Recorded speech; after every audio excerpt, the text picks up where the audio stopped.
Welcome to Lava Film Show. The gangster, the cop, the devil, जिसे lead कर रहा है कोरियन सुपरस्टार डॉन ली। यह काफी एंटरटेनिंग मूवी है और यह ट्रू इंसिडेंट से इंस्पायर है। इस बार डॉन का मुकाबला एक सीरियल किलर से है। So let's start with the story. टीसॉक एक ईमानदार पुलिस ऑफिसर है। उसे क्रिमिनल, खास करके गैंगस्टर से बहुत नफरत है। वो आए दिन उनके अड्डे पे छापे मार के उन्हें परेशान करता रहता है, जिसमें सबसे ऊपर नाम है डोंग का। डोंग एक बहुत बड़ा गैंगस्टर है जो बहुत सारे इलीगल कामों में इन्वॉल्व है, जिसके शहर भर में कैसीनो और जुए के अड्डे है। वह अपने ब्लैक मनी को गिफ्ट सर्टिफिकेट्स के जरिए वाइट करता है।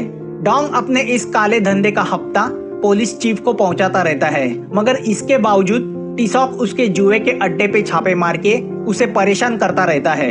अब इन सब बातों से हटकर एक और अलग ट्रैक इस स्टोरी में चल रहा है, वह है किलिंग का। एक साइको किलर रात को सुनसान रास्ते पे अपनी गाड़ी से सामने वाली गाड़ी को टक्कर मार के रुकाता है, फिर उसे चला रहे उस आदमी को बड़ी बेरहमी से एक के बाद एक चाकू के वार करके ऑन द स्पॉट मार देता है। इसके पीछे उसका क्या मोटिव है किसी को पता नहीं, मगर अब शहर में होने वाली इस घटना से पुलिस बड़ी परेशान है। टीसॉक क्राइम सीन पे जाके तहकीकात करता है, मगर उसे कुछ खास सबूत हाथ नहीं लगते। वह सिर्फ यही अनुमान लगाता है कि किलर गाड़ी को टक्कर मार के रुकाता है, क्योंकि गाड़ी के पिछले बम्पर पे उसे व्हाइट कलर का एक निशान दिखाई देता है, जिससे पता चलता है कि किलर की गाड़ी का कलर सफेद था। यहाँ डोंग का आए दिन उसके बिजनेस कॉम्पिटिटर सैंग से पंगा होते रहता है। सैंग और डोंग किसी जमाने में दोस्त थे, तो डोंग कोई प्रॉब्लम नहीं चाहता। वह ऑलरेडी कई पैसे और प्रॉपर्टीज सैंग को दे चुका है, मगर सैंग की भूख खत्म नहीं हो रही। मगर दुश्मनों को समझाने का डोंग का अपना तरीका है। वह सैंग को वार्निंग देके चला जाता है। यहाँ किलिंग को लेके पुलिस चीफ का मानना है कि यह एक होमिसाइड रॉबरी है, मगर टीसॉक का मानना है यह एक सीरियल किलिंग है और इस तरह के और भी वाकयात हो चुके हैं। इस बात को लेके चीफ और टीसॉक के बीच बहस होती है। जाहिर है दोनों एक दूसरे को बिल्कुल पसंद नहीं करते।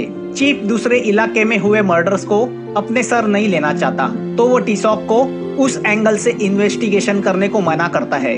दूसरी ओर डोंग अपनी मीटिंग खत्म करके अकेला ही अपनी गाड़ी लेके निकल पड़ता है। तभी उसकी गाड़ी को पीछे से एक गाड़ी टक्कर मारती है। ऑफ कोर्स वह गाड़ी किलर की होती है, जिसका शिकार करने का यह हमेशा का तरीका है। अब डोंग और वह किलर गाड़ी से नीचे उतरते हैं।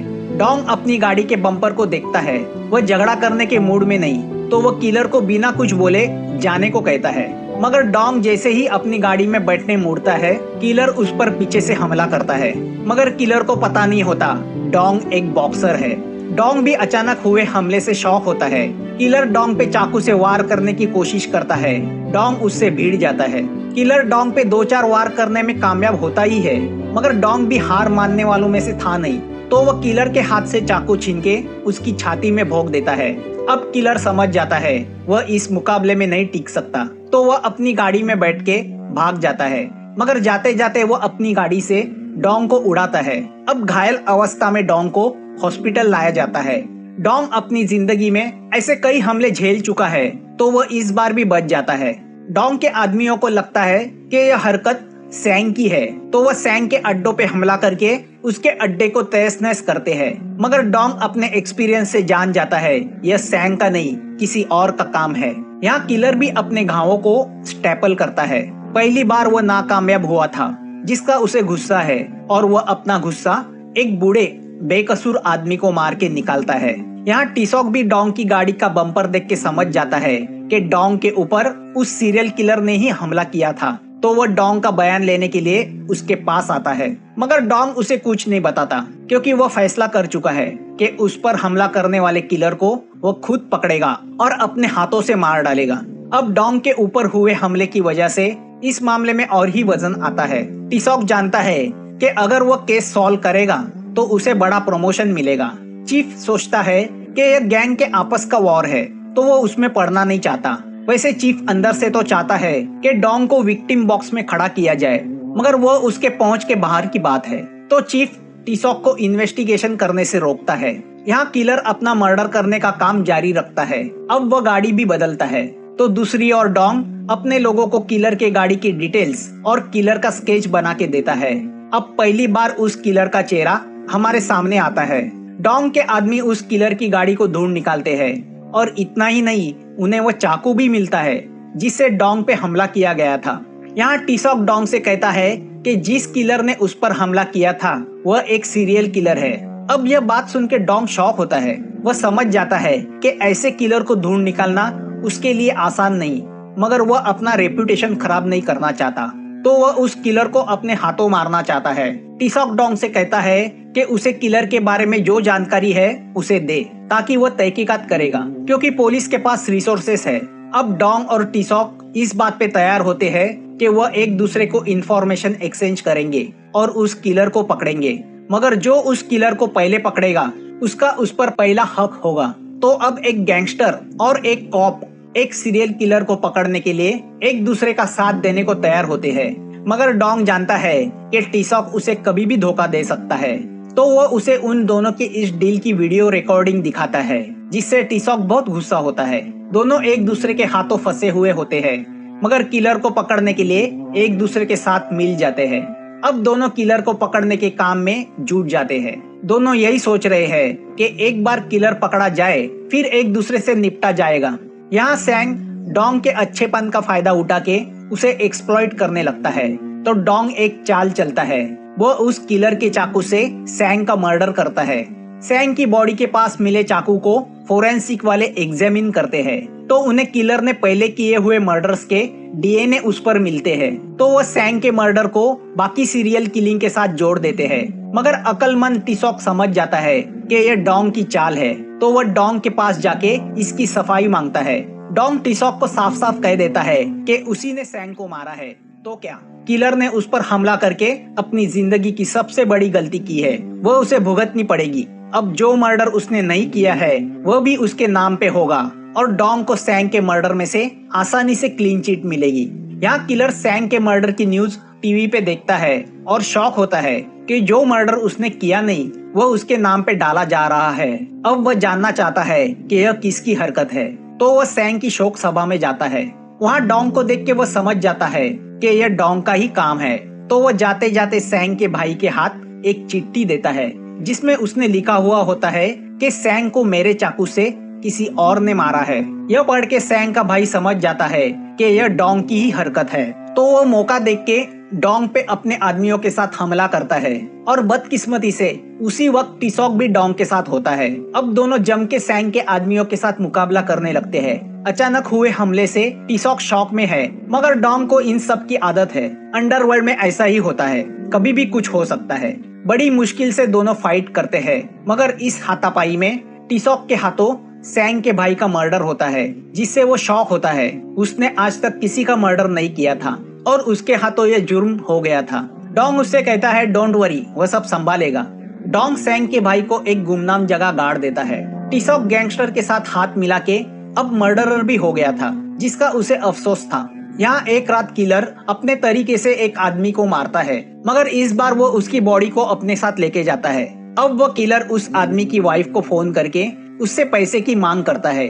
पुलिस उस फोन को ट्रेस करती है। वो औरत पैसे की बैग लेके एक रेस्टोरेंट पहुंचती है। टी-सॉक उस औरत पे नजर रख रहा होता है कि तभी उसकी नजर पास के बिल्डिंग के छत पे खड़े किलर पे जाती है। अब सब पुलिस उस किलर का पीछा करने लगती है, मगर किलर उन्हें झांसा दे देता है। यहाँ गाड़ी के अंदर मिले फिंगरप्रिंट से टी-सॉक को उस किलर का नाम और घर का पता मिलता है, जिसे मिसिंग घोषित किया गया था। अब हमें उस किलर का नाम पता चलता है, जो होता है कांग।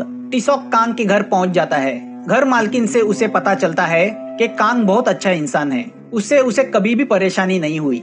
मगर टी-सॉक जब कांग की रूम की तलाशी लेता है तो उसे कांग के निगेटिव सोच का पता चलता है। उसे पता चलता है कि बचपन में कांग के पिताजी उस पर बहुत अत्याचार करते थे, क्योंकि वो उस वक्त वीक था। उन्होंने कांग को फैमिली के होते हुए भी ऑर्फनेज में रखा, तो अब कांग उन्हीं लोगों को मारता है जो फिजिकली स्ट्रॉन्ग है। टी-सॉक कांग की डिटेल्स डोंग को देख के कंफर्म करता है कि वो वही शख्स है जिसने उस रात डोंग पे हमला किया था।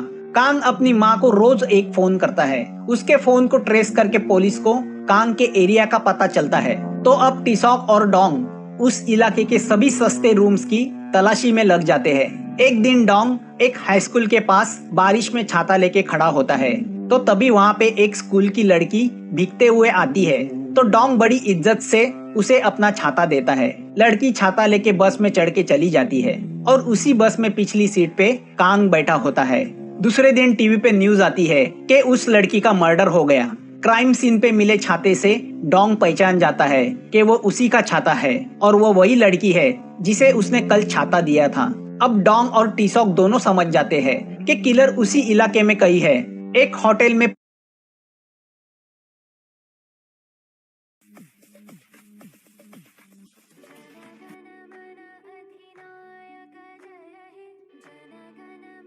पूछताछ करते वक्त उन्हें पता चलता है कि कांग ने वहीं पे एक रूम ली है। अब डोंग और टीसॉक के आदमी रात को उस होटल को चारों ओर घेर के कांग का इंतजार करने लगते हैं।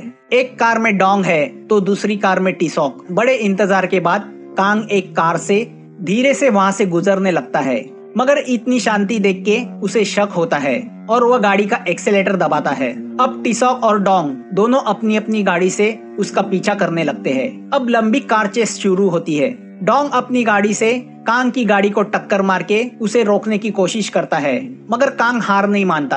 अब तीनों की गाड़ी एक दूसरे को कॉम्पीट करने लगती है और एक चौराहे पे तीनों की गाड़ी में बड़ी टक्कर होती है। तीनों की गाड़ियां रुक जाती है।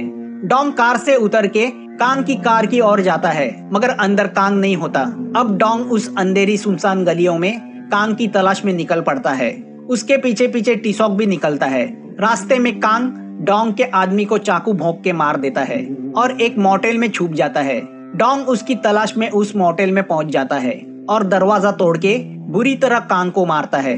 फिर वो उसे घसीटते हुए अपने अड्डे पे लेके जाता है, मगर साइको कांग इस हालत में भी हंसने लगता है, जिससे गुस्सा होके डोंग उसकी और पिटाई करता है और उससे कहता है कि उसने गलत आदमी के साथ पंगा लिया। कांग डोंग से कहता है, तुम में और मुझ में क्या फर्क है? मैं भी लोगों को मारता हूँ, तुम भी लोगों को मारते हो, मगर तुम्हारा मोटिव अलग है, मेरा मोटिव अलग है। तुम मुझसे ज्यादा गए गुजरे हो क्योंकि तुम महज पैसों के लिए लोगों को मारते हो और मैं मेरे ऊपर हुए अन्याय की वजह से पागल होके मार रहा हूँ। अब डोंग कांग के टुकड़े करने के लिए एक बड़ा चाकू उठाता है और उसकी गर्दन उड़ाने जाता ही है कि तभी टीसॉक अपनी गाड़ी अंदर घुसा के डोंग को उड़ाता है। डोंग बेहोश होता है। अब टीसॉक कांग को अपने साथ पुलिस स्टेशन ले आता है। अब सीरियल किलर के पकड़े जाने से बड़ी धूम मचती है। टीसॉक अपना पिछला गुस्सा निकालने के लिए डोंग के जुए के अड्डे पे छापे मारता है, जिससे डोंग बहुत गुस्सा होता है। कांग का केस कोर्ट में खड़ा होता है। सब चाहते हैं कि कांग को फांसी हो, मगर कांग के खिलाफ कोई ऐसा ठोस सबूत नहीं जो उसे सजा दिला सके। टीसॉक कांग से कहता है कि लोगों को मारना यह क्या तुम्हारे जीने का मोटिव है?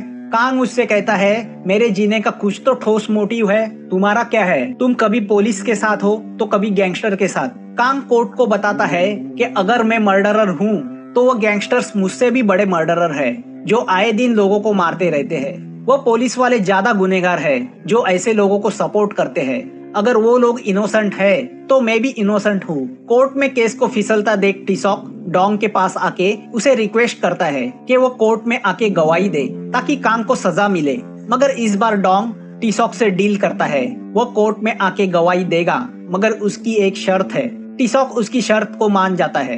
डोंग कोर्ट में आके कांग के खिलाफ गवाही देता है, अपने जख्म दिखाता है और उसने कांग के ऊपर जो वार किया था वह भी दिखाता है। वह और भी सबूत अदालत में पेश करता है, जिससे कांग के मर्डर की लिंक जुड़ जाती है।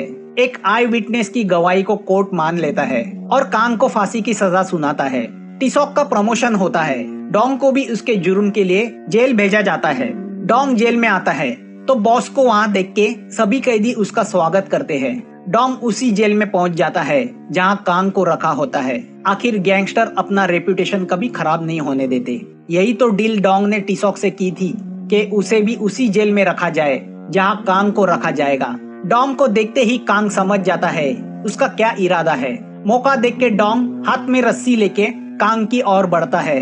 डोंग कांग से कहता है, इस गेम को मुझे ही खत्म करना था। डोंग के चेहरे से हमें साफ पता चलता है आगे क्या होने वाला है। मूवी यहाँ खत्म होती है।